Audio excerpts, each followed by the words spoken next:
Y hoy prácticamente vamos a hablar de eso, del Espíritu Santo, ¿no?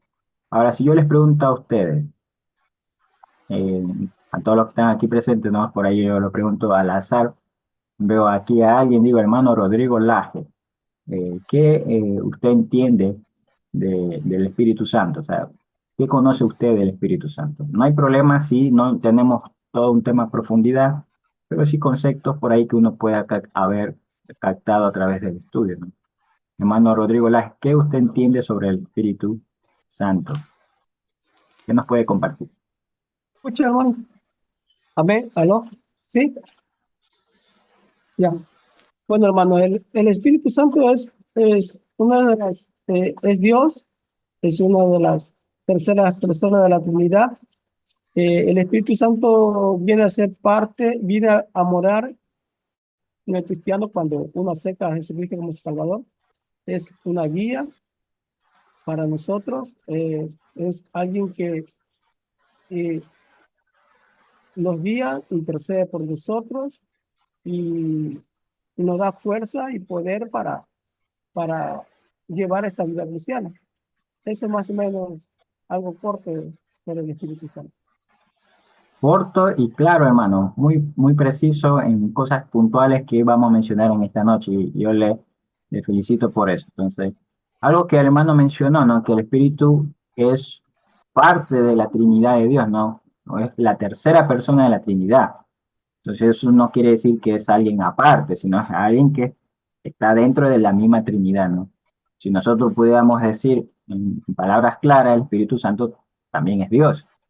Pero bueno, obviamente dentro de la Trinidad, cada uno ocupa una función diferente, ¿no? Tenemos a Dios como Dios Padre, ¿no? ¿Verdad? Que está ahí velando por todo, bendiciendo y a la vez también haciendo justicia, ¿no? Vemos al Señor Jesús, que es como el Hijo de Dios, que vino a salvar y a rescatar a los que se habían perdido, ¿no? Y a la vez también a restablecer esa relación que se perdió por el pecado, ¿no? Hace mucho tiempo atrás, ¿no? Pero también vemos acá al Espíritu Santo, ¿no? Aquel que cohabita, ¿no? Que habita en nuestra vida, que mora en nuestra vida, ¿no? Y hoy prácticamente vamos a ver varias cosas en cuanto al espíritu que debemos tener presente en nuestra vida cristiana. Estamos hablando de la materia vida cristiana, entonces, bueno, tenemos que tener presente estos conceptos, ¿no? Yo voy a tratar de, no sé si alguien por ahí tiene activado el micrófono. Vamos a ver por acá, vamos a ver por acá. ¿Quién es el que tiene? Acá lo vamos a ver, ya lo silenciamos. Muy bien, estamos viendo aquí cualidades y también características y a la vez también la función del Espíritu Santo, ¿no? Vemos que hay una frase que dice, es imposible tener una vida cristiana práctica, aprobada por Dios, sin una relación apropiada con el Espíritu Santo. En otras palabras, si uno es cristiano, no debe pasar por alto al Espíritu Santo. ¿Por qué? Porque el Espíritu Santo es clave en la vida de ese cristiano. En otras palabras, es el resultado por el cual tú eres cristiano. Porque cuando Jesucristo entregó su vida, resucitó, fue al cielo, iba ascendiendo, ¿no? Y una de las cosas que el Espíritu, que Jesús le dijo a los discípulos que él iba a enviar un consolador, ¿no? Y es aquí donde entramos ya en tema, ¿no? Ya en la persona de Cristo. Ahora, el libro de Hechos es un libro histórico de transición. El propósito de este libro, no vamos a estudiar el libro de Hechos, pero sí tiene mucho que ver el libro de Hechos con el Espíritu Santo. El propósito es darnos el trasfondo histórico de cómo se formó la iglesia, su nacimiento, su crecimiento y su proyección. Ahora, si ustedes han podido observar, tal vez por ahí el pastor o alguna persona que le estuvo a ustedes discipulando, a ustedes mismos por ahí estudiando la Biblia, se han dado cuenta que el Espíritu Santo, el ministerio principal del Espíritu Santo es formar a la iglesia, ¿no? Él fue uno de los pioneros en el tema de la iglesia, del cuerpo de Cristo, ¿no? Vemos también su nacimiento, de donde surgió el tema de la iglesia, el crecimiento de cada hermano a través de la obra del Espíritu Santo, pero también la proyección. ¿Por qué? Porque el Espíritu Santo tiene una misión en la vida del hombre. Por eso es importante resaltar eso. Es imposible tener una vida cristiana práctica aprobada por Dios sin una relación apropiada con el Espíritu Santo. El Espíritu Santo es un fundamento activo en nuestra vida. Los podemos decir de esta forma, o sea, Dios, y vemos también a Jesús, la parte de la Trinidad, ¿no? El Espíritu Santo es el que está capacitado para vivir en nosotros. Es el único que puede estar dentro de nosotros, ¿no? Porque es la función principal. Pero también tiene que ver con la formación de la iglesia. Ahora, la transición, el libro de Hechos habla sobre la transición entre Israel y la iglesia en cuanto a la ley y la gracia, pero también vemos en Hechos 19 el resultado de ignorar la persona y la obra del Espíritu Santo es un fracaso total. Una iglesia o una persona que se hace llamar cristiano, que ignora el obrar del Espíritu Santo, ignora a la persona del Espíritu Santo, es alguien que va a fracasar. ¿Por qué? Porque el cristianismo, la vida cristiana tiene que ver mucho con la obra que tiene como proyección el Espíritu Santo. Entonces no podemos pasar por alto el Espíritu Santo. Le hablamos a Dios, oramos y adoramos a Dios, adoramos a la persona de Cristo, agradecemos a Cristo por la salvación, pero de la misma forma en nuestra oración, en nuestro deleite como cristianos, también tenemos que honrar la obra que el Espíritu Santo tiene con nosotros. Entonces, eso como resumen, ¿no? Algo puntual. El tema del Espíritu Santo es una materia que la van a ver más adelante con algún otro profesor, pero ahora solamente estamos viendo conceptos prácticos, ¿no? Ahora, vamos a hablar de tres cosas puntuales en cuanto al Espíritu Santo. La primera, la morada del Espíritu Santo. Y quiero que capten muy bien la imagen, porque la imagen es una ilustración de lo que significa esa palabra morada. Vemos aquí la morada del Espíritu Santo, vemos la llenura del Espíritu Santo, vemos también ahí está la imagen, ¿no? ¿Verdad? Un barquito, está ahí dirigido por el viento, ¿no?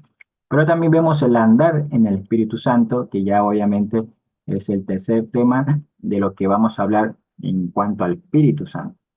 Vuelvo y repito, hay mucho más que hablar del Espíritu Santo, pero hoy vamos a ver conceptos puntuales, ¿no?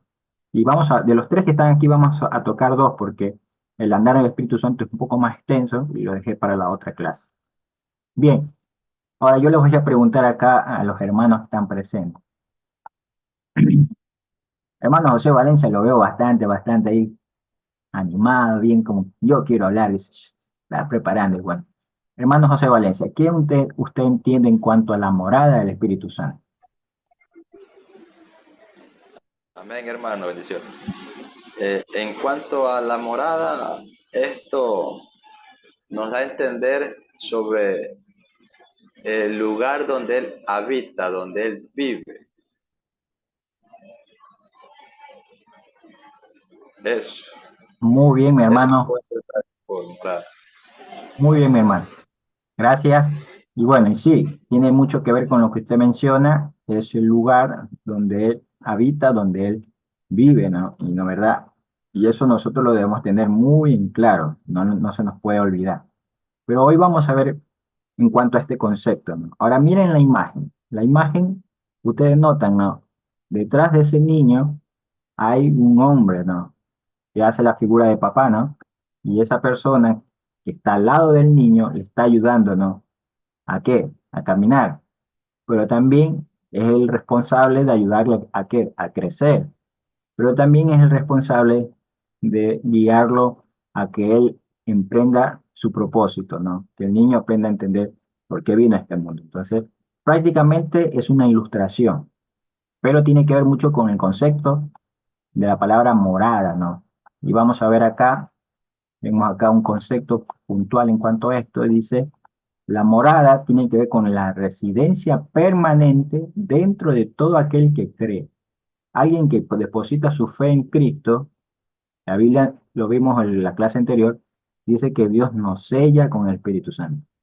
Entonces ese sello es una residencia permanente que está dentro, el Espíritu Santo habita dentro de nosotros y es como un sello, ¿no? Es algo que Él está ahí viviendo de forma permanente. Pero la Biblia también dice que es para siempre. Y eso lo vamos a ver en el siguiente pasaje. Dice en Juan 14 y 16. Hay un discurso que dan en el aposento alto, ¿no? Y una de las cosas puntuales que hablan allí es que ahí está hablando la persona de Jesús y dice, y os dará otro consolador para que esté con vosotros para siempre. Y él utiliza esta frase, ¿no? Y os dará otro consolador. Ahora, algo puntual que debemos aprender de la morada del Espíritu Santo en el creyente es lo siguiente. Ahí la palabra consolador significa paracleto. Yo les puse ahí una pequeña imagen, ¿no? Y esa imagen refleja de forma ilustrada lo que significa el consolador, el paracleto. Es uno que está allí para ayudar. Es alguien que está a tu lado, ayudándote.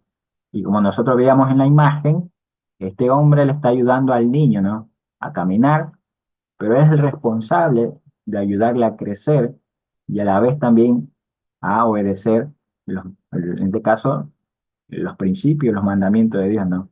Ahora, el Espíritu Santo tiene esa función con el creyente. Es un paracleto, es uno que está allí para ayudarnos.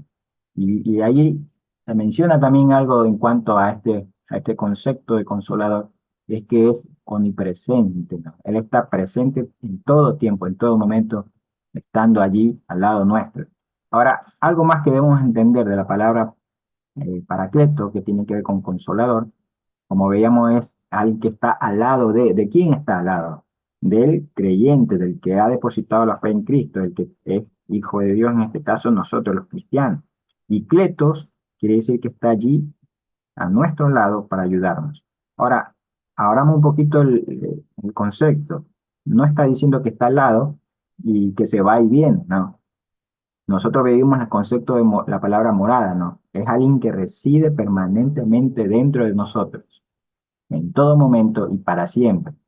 Él está dentro de nosotros. El Espíritu Santo está dentro de nosotros. La Biblia dice que nosotros somos el templo del Espíritu Santo. Pero como Él está dentro de nosotros, Él está allí, al lado nuestro, para ayudarnos, ¿no? Ahora, yendo avanzando un poquito, vemos también que Él menciona y otro consolador, y usa la palabra otro, haciendo referencia a otra persona, ¿no? Pero en el griego esto significa hetros, y tiene dos sentidos, que es distinto en función, obviamente con la persona de Cristo es distinto, no en función, pero por ser distinto no significa que no sea igual, porque nosotros sabemos que en la Divina Trinidad los tres son uno solo, ¿no? O sea, acá vemos que es distinto, Él va a enviar a alguien distinto que pueda vivir en la vida de la persona, pero al igual está mencionando que es igual en cuanto a su naturaleza. ¿Por qué? Porque el Espíritu Santo es Dios. Ahora, si alguien discrepa en cuanto a esto, tiene otro concepto, nos vemos de una clase ya personal. Por ahora vamos a avanzar con la materia. Ahora, mírate que en la parte de abajo, no sé si la captan a ver, porque por aquí veo que esto se me mueve, dice, yo voy a darles a alguien igual a mí. Eso es lo que estaba diciendo Jesús en esa parte. Yo voy a darles a alguien igual a mí, que moren ustedes para capacitarles, que les ayude a crecer y a obedecer mis mandamientos. Esa es la función en sí de la morada del Espíritu Santo en nuestra vida. Él está ahí para ayudarnos a crecer, a capacitarnos, y en ese capacitarnos habla exclusivamente de los dones, pero también en el hecho de aprender la palabra de Dios. Nos va a ayudar a crecer espiritualmente, intelectualmente, obviamente como persona también, y a la vez a obedecer. ¿Qué cosa? Las palabras de Dios, los mandamientos, los principios. ¿Por qué? Porque el Espíritu Santo es Dios. Y como la tercera persona de la Trinidad que puede habitar en nuestra vida, Él está allí para hacernos conocer los principios y a la vez obedecer los principios, los mandamientos, que es la palabra de Dios. Ahora, no sé si hay alguna pregunta en cuanto a este primer tema, a este primer concepto de la palabra morada, ¿no? Del Espíritu Santo. ¿Hay alguna pregunta que quieren hacer?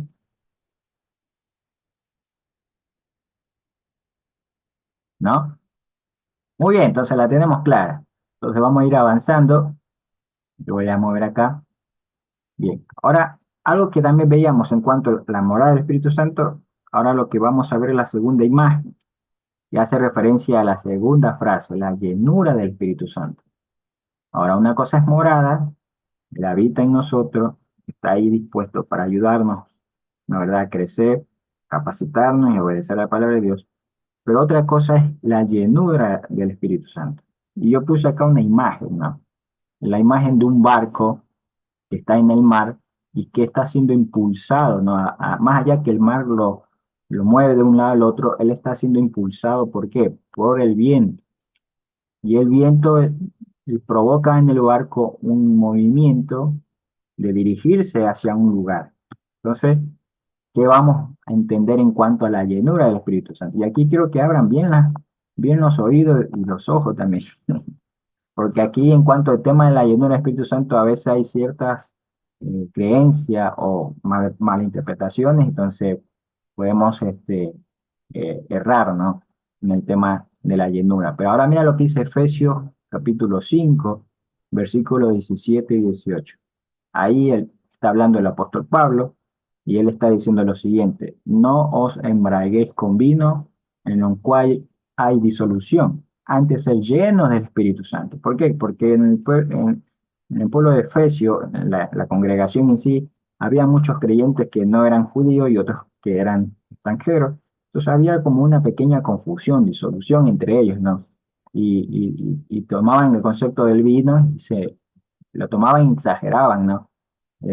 Porque algunos los tomaban por medicamento, otros los tomaban porque, bueno, si te lees el libro de Efesios vas a entender que había como una pequeña disolución entre ellos. Entonces, Pablo, en medio de este contexto, siendo él lleno del Espíritu Santo, él les habla a ellos de esta forma: no embriaguéis con vino en los cuales hay disolución, antes ser lleno del Espíritu Santo. La prioridad de ser miembro de una congregación es ser lleno del Espíritu Santo, ¿no? Ahora, ¿qué es esto de ser lleno del Espíritu Santo, ¿no? Bueno, la palabra utilizada aquí se emplea en la navegación, cuando el viento lleva la vela de esa nave, de ese barco, impulsándola y controlando de tal forma que hace que la nave se mueva hacia una dirección. La palabra clave de llenura del Espíritu Santo es control. Y da la idea de controlar, ¿qué cosa? La nave. ¿Y qué es la nave? Somos nosotros, los cristianos. Entonces, si nosotros pudiéramos decir unas simples palabras, ¿qué significa la llenura del Espíritu Santo?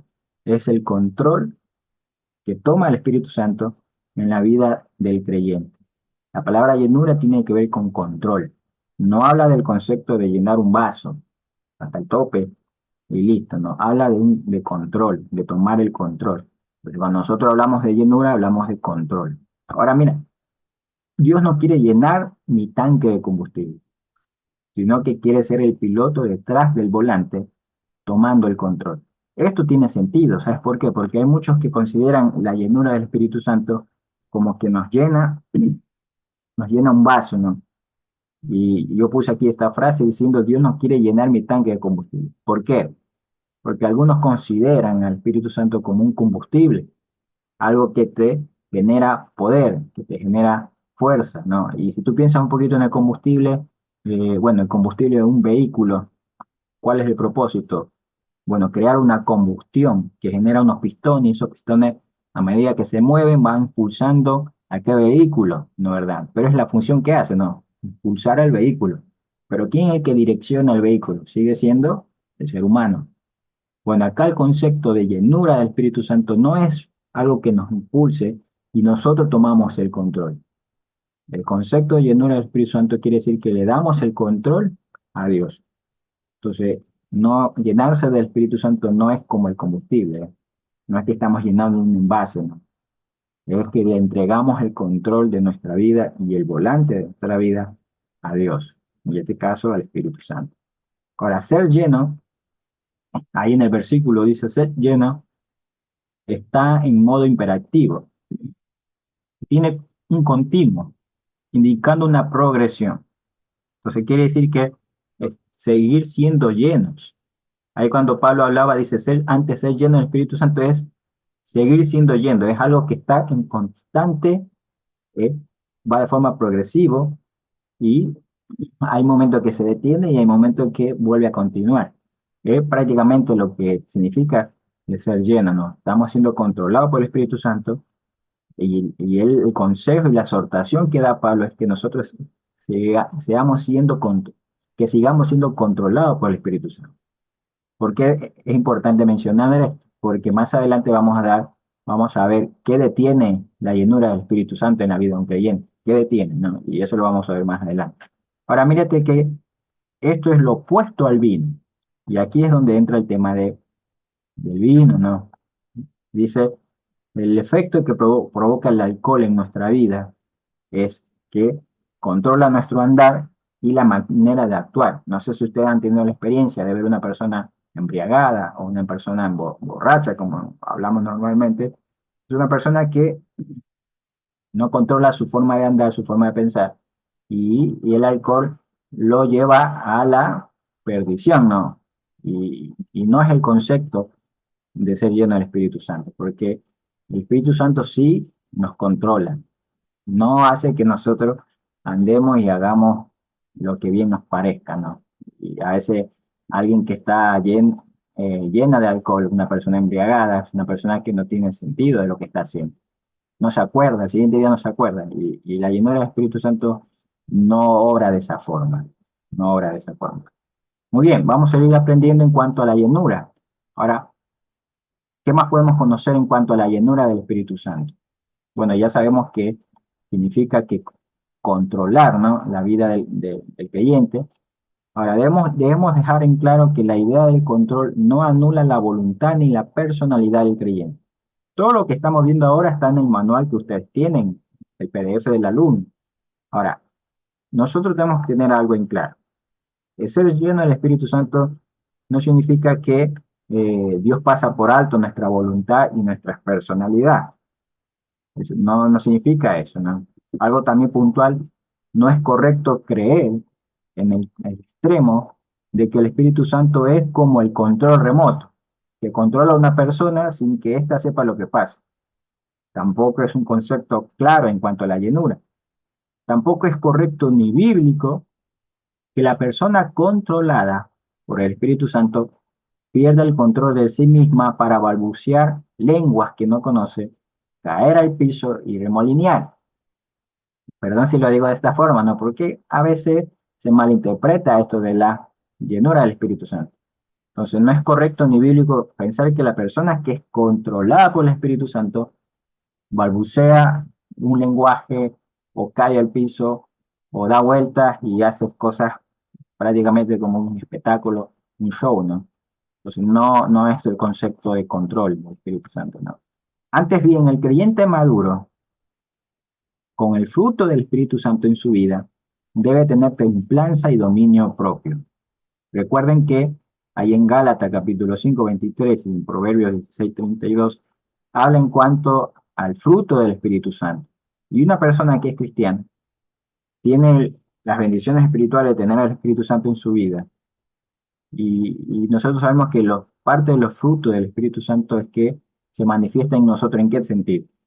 En amor, en paz, en templanza, dominio propio, en el gozo, ¿no? Si no analizamos el fruto del Espíritu Santo, nos damos cuenta que Él tiene control en estas áreas.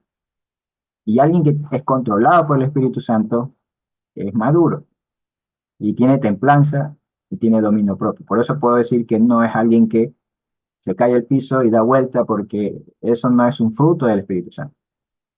Eso entendámoslo bien. Y tampoco quiero entrar en tema de discusión, ¿no? Pero entendámoslo bien, ¿no? No es el concepto de llenura. Ahora, la persona llena del Espíritu Santo, en Efesios 5:18, no sé si alguien de los que está aquí tiene Biblia abierta. Si alguien tiene Biblia, busque en Efesios capítulo 5, versículos 18 y 19. Y vamos a leerlo ya. Vamos a escuchar al hermano que lo tenga. Amén, hermano. Dice 18, dice, no sembraréis con vino, en lo cual hay desilusiones, ante bien sé lleno del Espíritu, hablando entre vosotros con salmos, con himnos y cánticos espirituales, cantando y alabando al Señor en vuestros corazones. Amén. Amén. ¿Qué podemos apreciar de esto?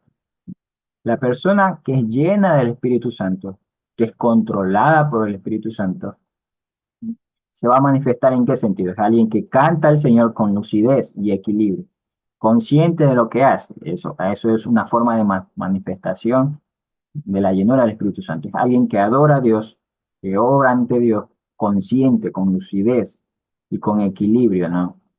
No haciendo cosas fuera de control, ¿no?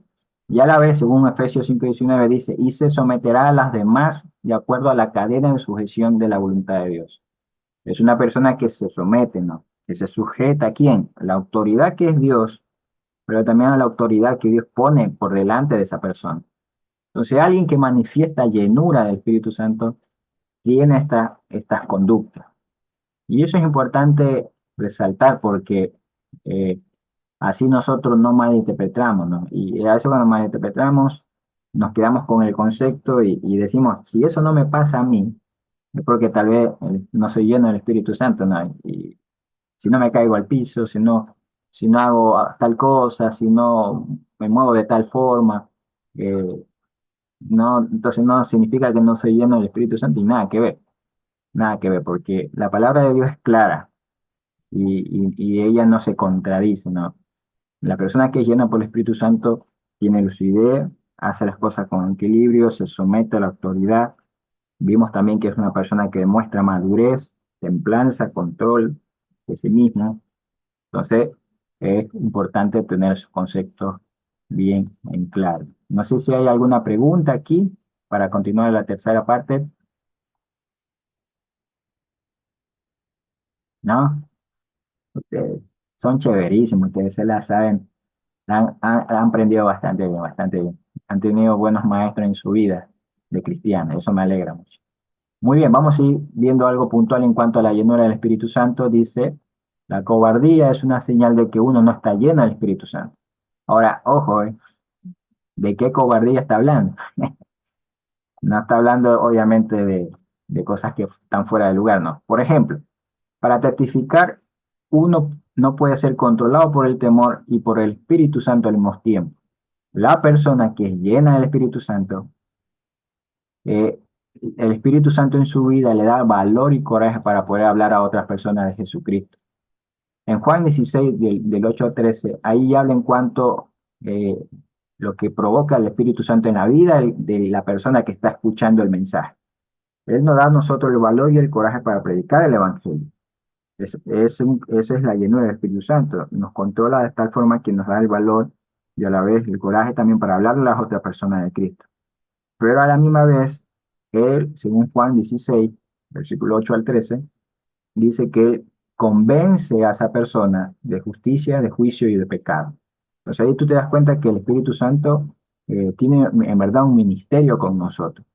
Por eso Él habita en nosotros. Y parte de ese ministerio es poder también traer a más personas para Cristo, ¿no? Otra cosa también que vemos, la llenura, en cuanto a la llenura del Espíritu Santo, cuando deja de suceder esto en nuestra vida como creyente, cuando uno peca. Cuando una persona peca o comete un pecado, se pierde la llenura del Espíritu Santo. El Espíritu Santo deja de controlarnos. Eso es lo que está diciendo, ¿no? No es que se va, deja de tomar el control. ¿Por qué? Porque ahora yo tomé el control, yo agarro el volante y yo le conduzco mi vida donde yo quiero. Y cuando un cristiano peca o cae en pecado, se pierde ese control del Espíritu Santo, la llenura. Y por lo tanto no sigue siendo controlado por el Espíritu Santo. ¿Qué más podemos ver?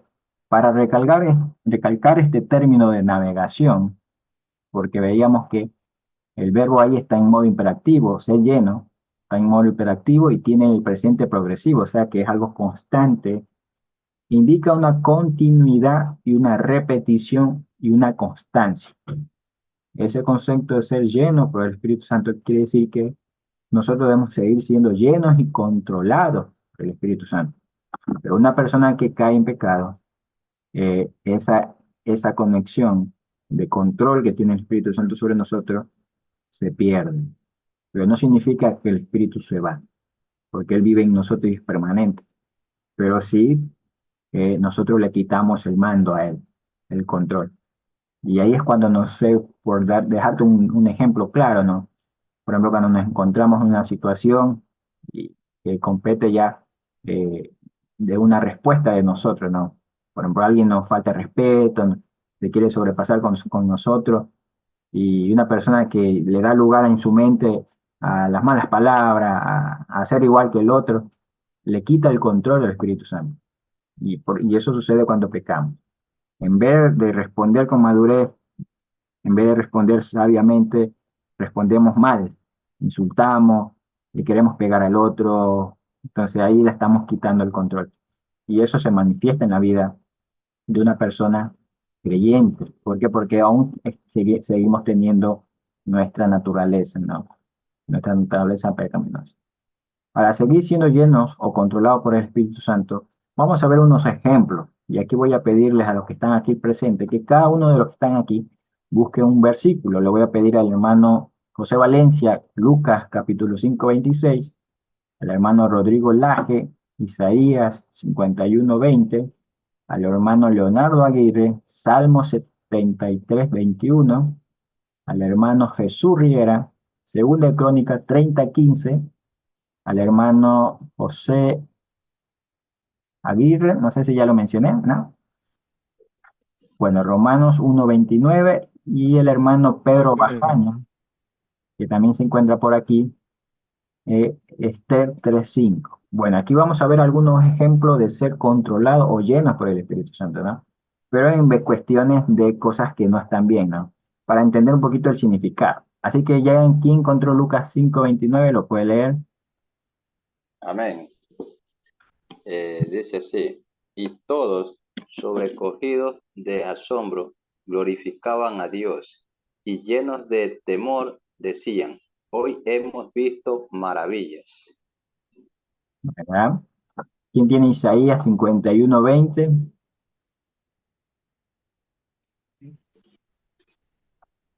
51:20 dice así. Mis hijos desmayaron, estuvieron tendidos en la encrucijada de todos los caminos, como antílope en la red, llenos de la indignación de Jehová, de la ira del Dios tuyo. Muy bien. ¿Quién tiene Salmo 73:21? Dice, sé lleno de amargura. Se llenó de amargura mi alma y en mi corazón sentía punzadas. Gracias, mi hermano. ¿Quién más tiene Segunda de Crónica 30:15? Entonces sacrificaron la Pascua a los 14 días del mes segundo, y los sacerdotes y los levitas, llenos de vergüenza, se santificaron y trajeron los holocaustos a la casa de Jehová. Gracias, mi hermano Jesús. Romanos 1:29, ¿quién tenía? Amén, mi hermano. Dice Romanos 1:29, dice, estando atestados de toda injusticia, fornicación, perversidad, avaricia, maldad, lleno de envidia, homicidios, contienda, engaños y malignidades. Gracias, mi hermano. ¿Quién tiene Esther 3:5?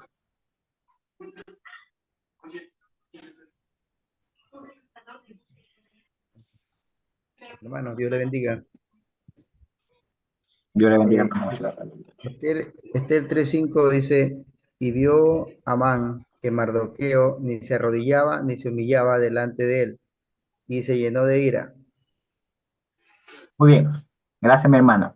Bueno, aquí hay algunos ejemplos, ¿no? De ser controlado o lleno, ¿no? Vemos que algunos fueron llenos de temor, llenos de indignación, de amargura, vergüenza y envidia. Ahora, la persona que es controlada por el temor actúa, la verdad, de tal forma que se somete, ¿no? Alguien que es controlado por la indignación, obviamente obra de tal manera, ¿no? Y aquellos que son controlados por la amargura, eh, se conduce de tal forma que obran mal, ¿no? Y vemos también que hablaba sobre la vergüenza, sobre la envidia y sobre la ira. Estos conceptos de ser controlados o llenos nos dan a entender un poco de cómo es la función de ser lleno del Espíritu Santo. Ahora, veíamos que el ser lleno es que el Espíritu Santo nos controla, ¿no? Y algo que nos controla, que son los sentimientos, las emociones, nos hacen actuar y obrar de tal forma que después algunos se arrepienten y otros no. Bueno, el ser lleno del Espíritu Santo es lo mismo, ¿no?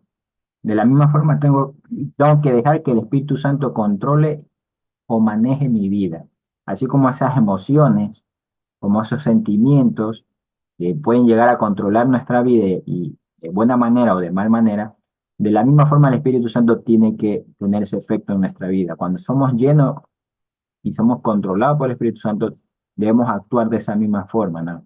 Ahora, algo que nosotros debemos resaltar en cuanto a esto es que hay un concepto también que anda por ahí, que se menciona, ¿no? Que dicen que el bautismo es lo mismo que la llenura del Espíritu Santo.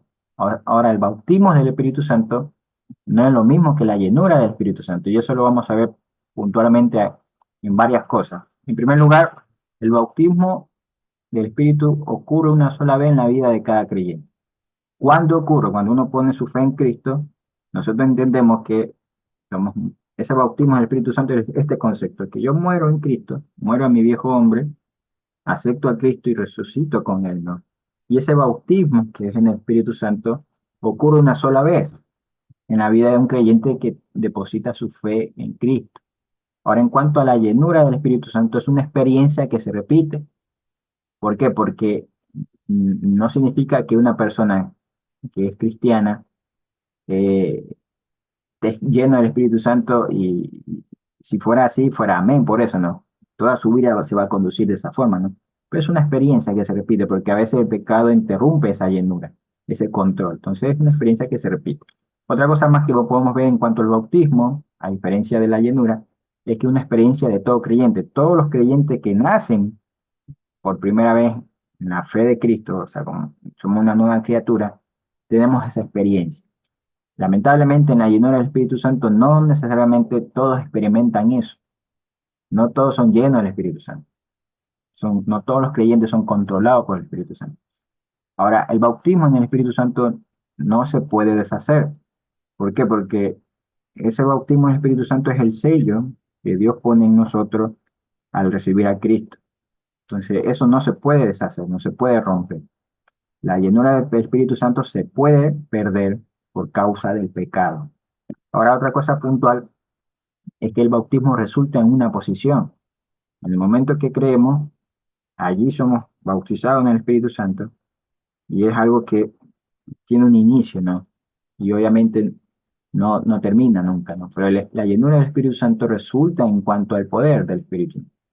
Alguien que es lleno del Espíritu Santo demuestra y manifiesta ese poder que obviamente tiene el Espíritu Santo en la vida de la persona que cree, que es creyente, ¿no?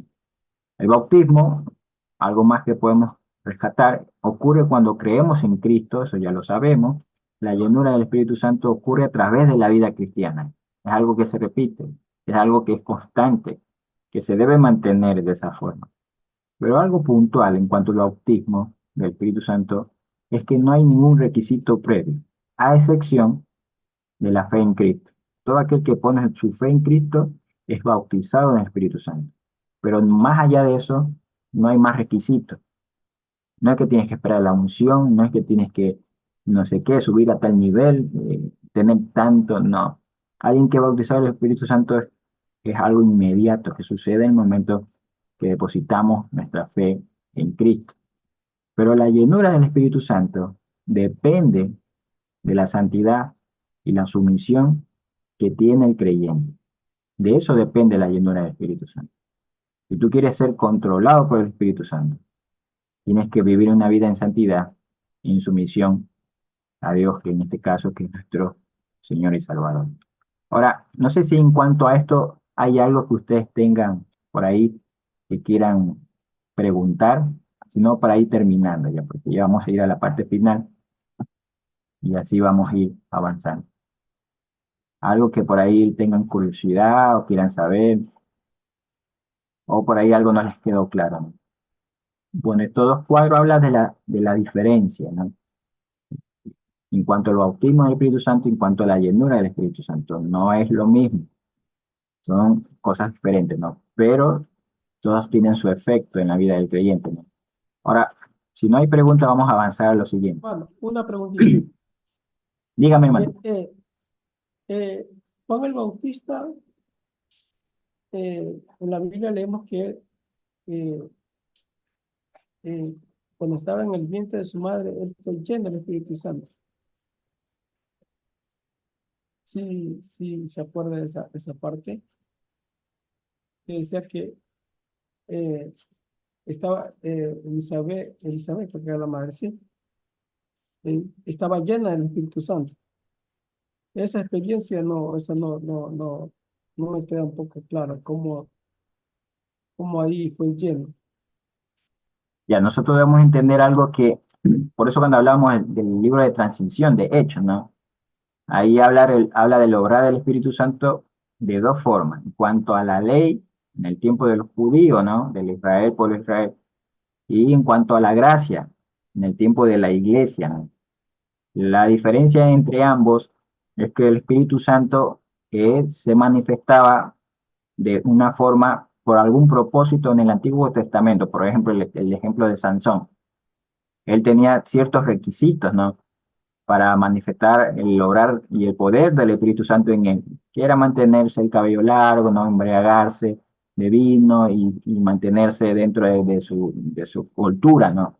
De los principios y mandamientos de la cultura. Entonces, Sansón, eh, cuando el Espíritu Santo lo llenaba o controlaba su vida, era porque cuidaba estos requisitos, por decirlo así, ¿no?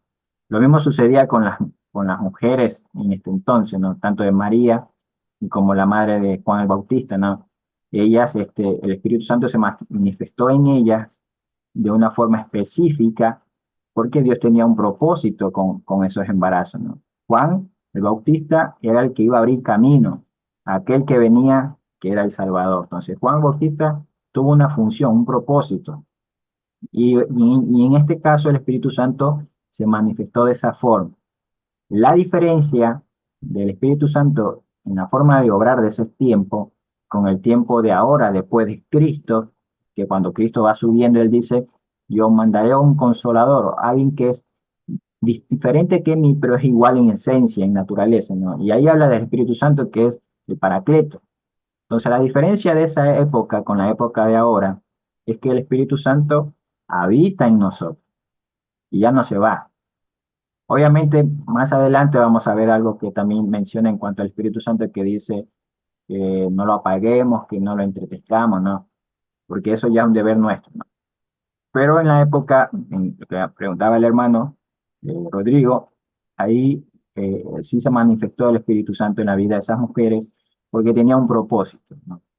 Cuidar y velar por el nacimiento de estos dos personajes, que es Juan Bautista y de Jesús también como Salvador, ¿no? Y que más adelante a Jesús, el Espíritu Santo viene a habitar en él. Que él se desciende como una paloma, se posesiona ahí de una forma simbólica, haciendo referencia que el Espíritu Santo vino a él y moró en él y no se fue de él. ¿Por qué? Porque él vino a morar para siempre. Ahora, eso sucede ahora con nosotros los creyentes. En esa época sí sucedió así de esa forma porque el Espíritu Santo tenía propósitos. Ahí sí el Espíritu Santo cumplía su propósito y se alejaba.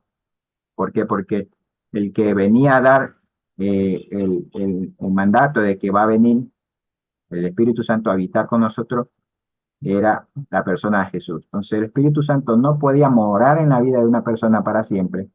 Sin Jesús no tenía que cumplir primero su función. Una vez que Jesús cumplió su función y él se fue al cielo, ahí sí el Espíritu Santo viene a morar para siempre en la vida del creyente. No sé si por ahí respondí un poquito esa pregunta, ¿no? Amén, hermano, amén. Sí, Pero sí amén, totalmente. quería aclarar eso porque sí es importante tenerlo claro, ¿no? No es lo mismo el Espíritu Santo en el Antiguo que en el Nuevo. Es el mismo, sí, pero en temas de propósito, de función que hacía el Espíritu Santo, era diferente, ¿no? Había una diferencia.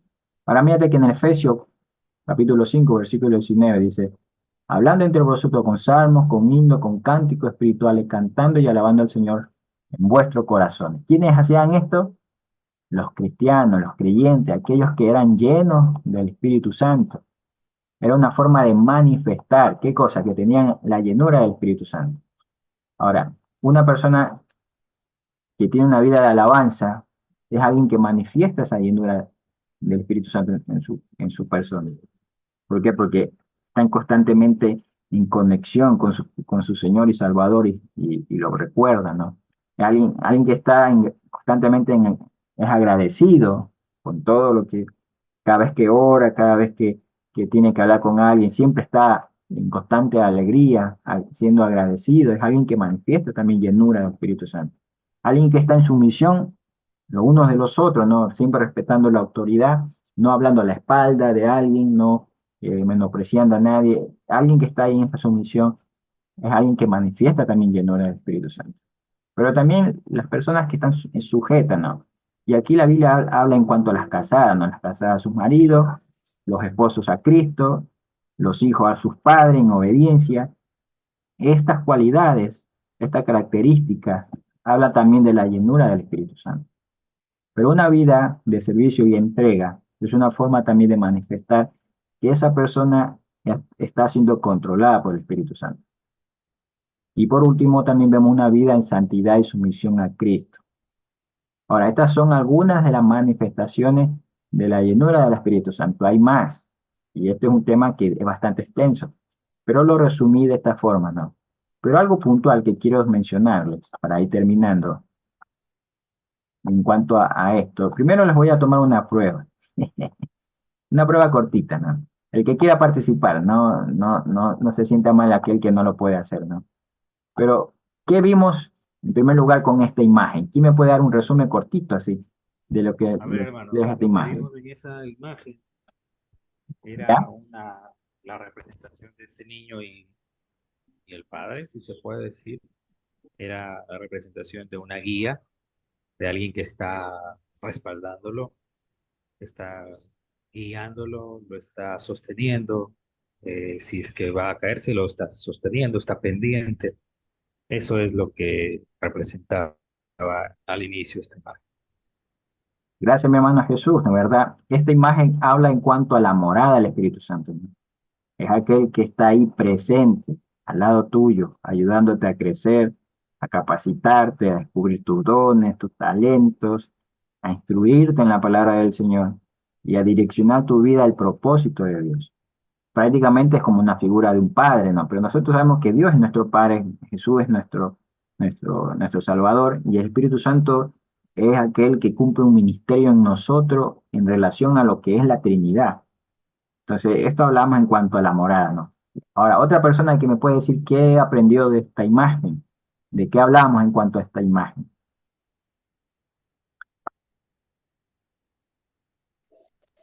Amén, mi hermano.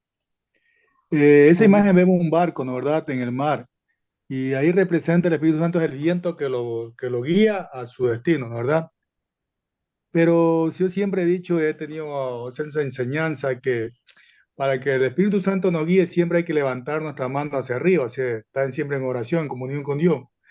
Haciendo un ejemplo que si ese barco no tuviera la vela, por más viento que hubiera, no puede ser guiado, ¿no verdad? Entonces la vela representa nuestras oraciones, la comunión de Dios para que el Espíritu Santo nos guíe, hermano. Muy bien, hermano. Gracias, estaba muy bueno su concepto, tomando como una referencia de esta imagen, ¿no? Y a través de esta imagen hablábamos de la llenura del Espíritu Santo.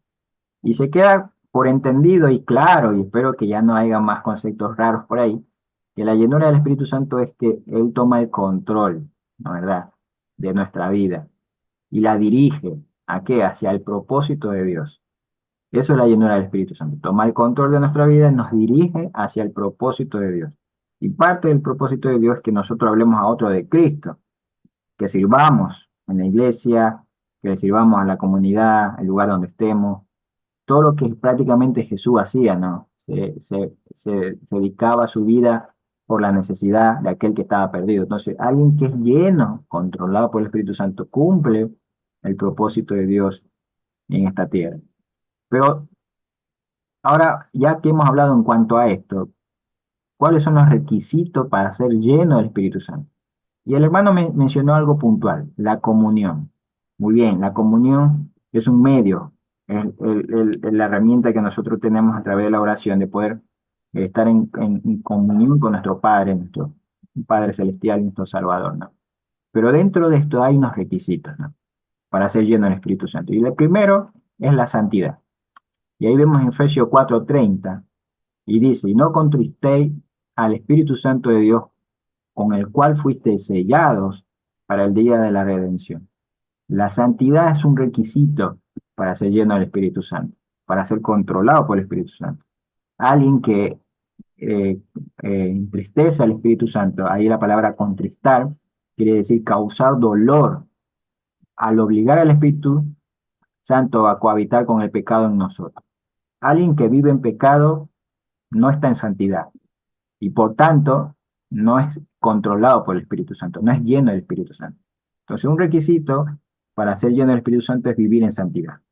Y eso lo logramos a través de la comunión, a través de escudriñar la palabra de Dios, pero también el hecho de tener temor, ¿no? De Dios, ¿no? Y la santidad es algo que debe ser permanente en nuestra vida. Entonces, si nosotros queremos ser llenos del Espíritu Santo, ser controlados por el Espíritu Santo, tenemos que vivir en santidad. Pero otra cosa más, que son prácticamente, yo puse dos cosas puntuales, es la sumisión. Mira lo que dice 1 Tesalonicenses 5:19. No apaguéis al Espíritu Santo, no apaguéis al Espíritu. Y alguien que no es sumiso es alguien que es rebelde, que es testarudo, que es terco, necio, orgulloso. ¿La verdad? Y es alguien que no le gusta estar en sumisión. Entonces, alguien que no está en sumisión le va a dar lugar al Espíritu Santo a que controle su vida. ¿Por qué? Porque apagar es decir, es decirle no al Espíritu Santo. Aquí yo hago lo que yo quiero. Aquí yo pienso y hablo de lo que yo quiero. Y vivo de tal forma como yo quiero. Es como el ejemplo de un vehículo, ¿no? Está el Espíritu Santo allí, Él no se va de nuestro lado, Él no nos abandona. Pero al decirle no al Espíritu Santo es quitarle a Él el control y que vaya al lado. Y yo llevarlo a lugares donde Él no quiere habitar. Y ahí se mezclan las dos cosas, ¿no? La santidad y la sumisión. Y estas dos palabras son puntuales y son específicas para uno ser lleno del Espíritu Santo. Es vivir en santidad y en sumisión. Ahora, si tú te pones a pensar quién lo hizo de tal forma perfecta, bueno, la persona la persona es Jesucristo, ¿no? Nosotros sabemos que nuestro Señor y Salvador Jesucristo, Él vivió en santidad y fue sumiso a la voluntad de Dios. Entonces, ahí te das cuenta que es parte de ese requisito para ser lleno del Espíritu Santo. El próximo tema que vamos a ver en cuanto al Espíritu Santo es el andar en el Espíritu. Y eso lo vamos a ver después porque ese también es un tema bastante extenso. Pero esto es puntualmente lo que queríamos plantear en cuanto a esta primera parte del Espíritu Santo. ¿Alguien tiene alguna pregunta?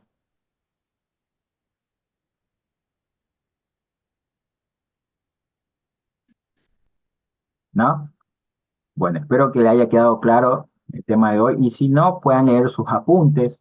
Ahí en los apuntes, aquellos que no tengan apuntes, me lo avisan y yo les hago llegar el apunte de la materia vida cristiana. Ahí prácticamente está lo que hemos hablado. Y este video que está siendo grabado es un video que se va a subir a YouTube, a una página que tiene el seminario, para aquellos que lo quieran volver a ver y retomar alguna enseñanza que por ahí no la pudo comprender de entrada, ¿no? Entonces, no sé si alguien más de aquí quiera agregar algo, decir algún comentario, algunas cosas que nos pueda beneficiar a la materia. Tienen la libertad de poder hacerlo, ¿no? Yo veo aquí algunos animados. Bueno, yo les voy a pedir, ahí está el hermano Jesper Dios bajando. bendiga, hermano. Buenas noches, bendiciones. Buenas noches, mi hermano. ¿Alguna Mi pregunta? hermano, quería preguntar algo acerca de los requisitos para ser bautizado por el Espíritu Santo. Los requisitos para ser bautizado por el Espíritu Santo. Bueno, cuando la Biblia habla del bautismo del Espíritu Santo, eso ocurre en el momento en que nosotros depositamos nuestra fe en Cristo. La diferencia del bautismo físico, que normalmente hacemos en las iglesias, que lo hace el pastor y algún ayudante del pastor, eso es un paso de fe que hacemos como testimonio público a los creyentes, a la iglesia, a la comunidad, de que nosotros somos seguidores de Cristo. Ese es el bautizo en agua que nosotros hacemos, que obviamente es una representación también. Pero el bautismo del Espíritu Santo, eso ocurre en el momento que nosotros depositamos nuestra fe en Cristo. En ese momento que depositamos nuestra fe en Cristo, estamos diciéndole no al viejo hombre, morimos al viejo hombre, creemos en Cristo y resucitamos, ¿no es verdad? Y obviamente continuamos con nuestra vida como cristianos. Ese es el bautismo del Espíritu Santo. Claro, Y la pero tiene que interpretación. haber un arrepentimiento. Claro, cuando una persona deposita su fe en Cristo, Genuino. obviamente está manifestando arrepentimiento, ¿no?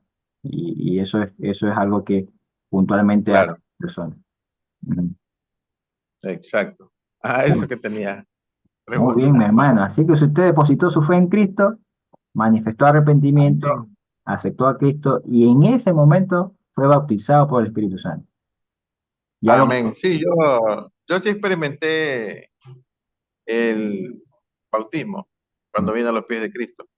Entregué mi vida a Dios y tuve ese arrepentimiento genuino y el bautismo del Espíritu de Dios. Sino que hoy veo que puedo ver, no sé, ¿no? Que muchas personas se convierten a Cristo, pero no se ve que el Espíritu de Dios está obrando en su vida. Apenas eso sucede muchas veces y por eso muchos creo que tienden a apartarse porque no han tenido esa experiencia con el Espíritu Santo en su vida, sino que lo hacen de una manera de labios para afuera, como dicen, no, bueno, ya, sí, me quiero convertir a Cristo y nada más.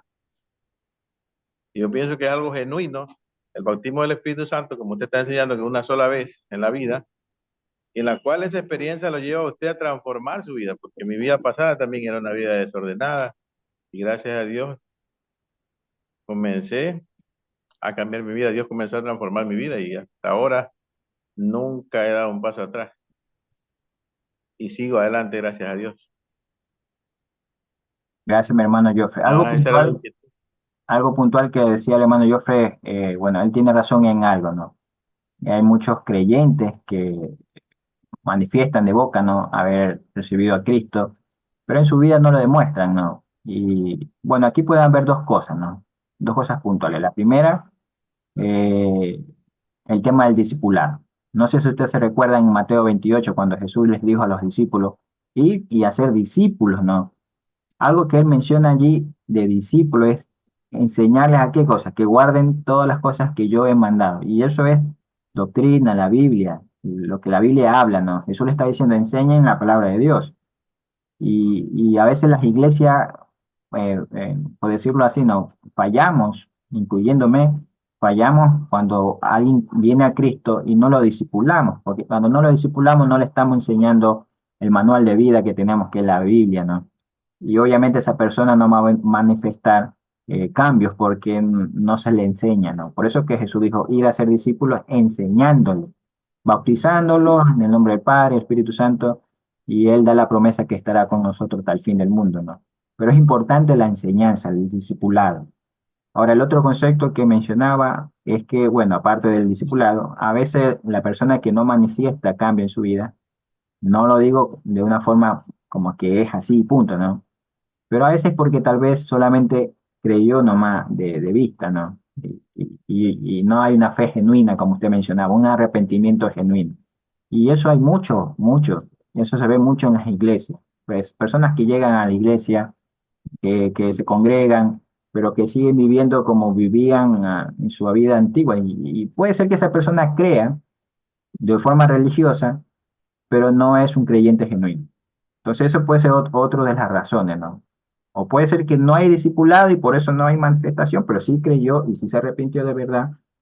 O puede ser que es religioso y simplemente toma el cristianismo como una religión y no hay un arrepentimiento genuino. Entonces, en base a esos dos ejemplos, normalmente tenemos una cultura de creyentes y cristianos así.